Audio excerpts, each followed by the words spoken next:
Hey, Professor Seebeck. Hey, guys. This is Jesse. As you know, I've been out of class for some time because of my surgery. So today, I will be going over my informative speech through this video.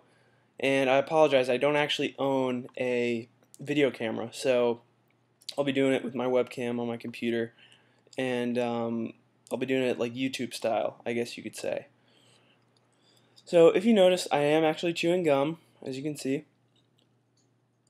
And please allow me to get rid of the gum before I begin my speech.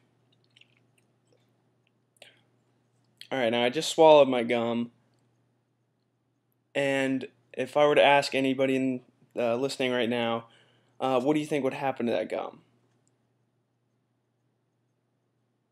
If there's anybody even in the class, I don't even know, there could not be. But if you answered that it's going to stay in my stomach for 7 years, that's something that's pretty common. Ever since we were little kids, our mothers, pretty much everybody in this room, probably had them tell them what is called old wives' tales. Things like don't sit too close to the TV, your eyes will go crossed. Don't make funny faces at your sister, your face could get stuck that way. And then one that always stuck with me was don't swallow your chewing gum, it could get stuck in your stomach or your system for 7 years.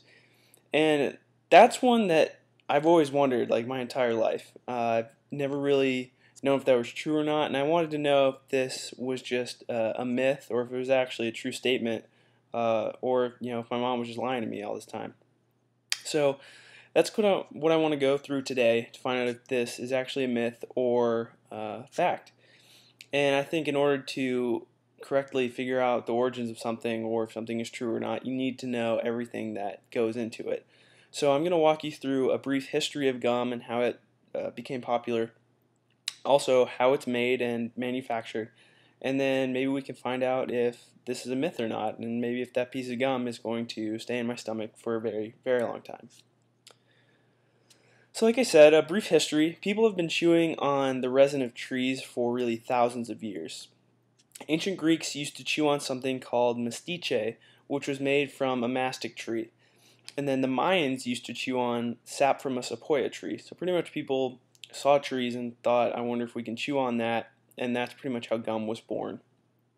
And in 1848, a man named John B. Curtis made and sold the first commercial chewing gum called the State of Maine Pure Spruce Gum.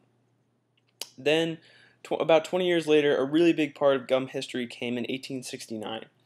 This is when former Spanish General Antonio Lopez de Santa Anna was exiled from Mexico.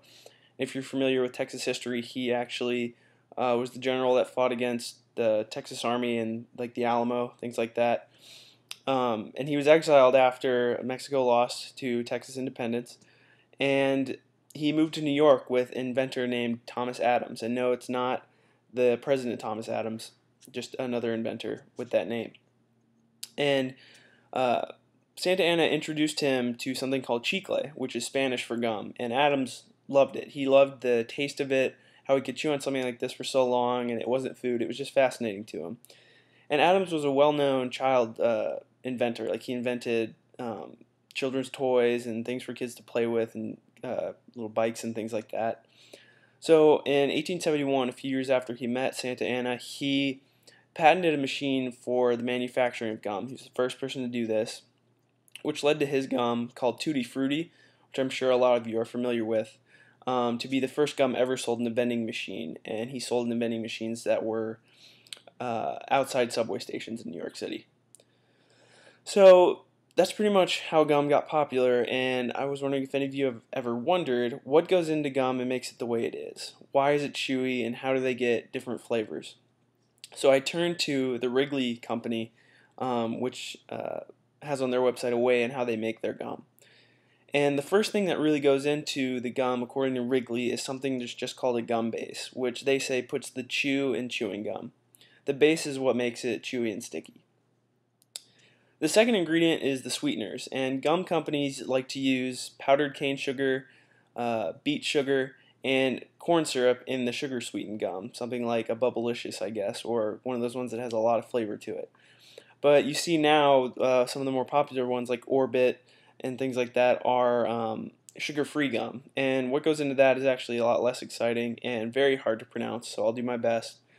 Some of those ingredients for the sweeteners are acesulfame K, aspartame, maltitol, sucralose, sorbitol, and xylitol. Really not fun names, probably why the packaging for Bubblicious is fun and pink and has better pictures and stuff. But anyway, the third ingredient that they add are vegetable oil products, which keeps the gum soft and moist, which, if you've noticed when you're chewing a piece of gum, it never really gets dry. It stays pretty moist the whole time. That's why it's the vegetable oils. And Wrigley uses the finest mint plant grown in the United States in their gum, and they say it puts minty fresh in every taste. And then also, they use a variety of different fruit blends for other flavors, and that's what also gives it different colors. So that's why you'll have, a piece of gum that's green, blue, red, or whatever other color that they're going for. And they use different food colorings for that as well. So after all these raw materials pass a really rigorous inspection, they go through a very efficient process on how they get from the gum factory to the shelves and then into your mouth. So first, that gum base is melted down to ensure the finest purification. Second, a mixing process takes place as all ingredients are poured into a giant mixer. So think of this as like a mixing bowl in your kitchen. And everything is poured in with just the right amount, and it's a very slow mixing process. Now the third step is called rolling, which is where a huge gum loaf is sent through a series of rollers that forms it into this wide, thin ribbon, and the rollers are designed to help it gradually thin over time. A good way to think of this is something that you would see in maybe Willy Wonka's chocolate factory. Really intense rolling machines. It's really cool. And now the process after rolling is called scoring, which is where the gum is cut into sticks, tabs, chiclets, whatever type of gum they're trying to make or produce at that time. And now the fifth step after that I found pretty interesting is called conditioning, which is where they move the scored gum into a very temperature-controlled climate for a long time so that it can ensure that it stays fresh for a very long time. So that's why if you've ever noticed if you've had a pack of gum that you left in your car for a long time, and there was another piece in there you didn't know was left, and you thought, well, I'll give it a shot, and it tasted about the same. It's because of this. They make sure that gum can stay fresh for a really long time. I don't even know if gum expires, but either way. So then finally the wrapping process takes place, and no, it's not individually hand done. That would take way too long. They have a really large wrapping machine that separates each individual piece and individually wraps it, and then eventually puts it all together in the big package, which is something I would really like to have around Christmas time. So finally, the big question: is this myth or reality? And the first thing that I found is, as sticky as chewing gum might be, it has no more difficulty traveling through your system than any other kind of food. So no, it really does not take 7 years. It just takes, around the normal time. And I found that the origin of this myth is because gum is described as indigestible. Now, it's a really loose usage of that term, because if you hear that, you think, oh, I can't digest it, that means I shouldn't swallow it. It'll be stuck for 7 years. And what this means really is that the gum base that we talked about earlier that makes it chewy, it rejects the body's ability to break it down. So this does not mean that it stays in the stomach forever. It just basically means that gum will leave the party the same way it came in. That's kind of gross, but I mean, if you were to check the gum afterwards, it would probably look about the same as it did when you were chewing it. And basically, this myth has just been a result of parental concern. Parents were afraid because they saw their children chew on something that really didn't decrease in size at all, no matter how long you chewed it. So they got nervous that it would be a choking hazard for their young kids.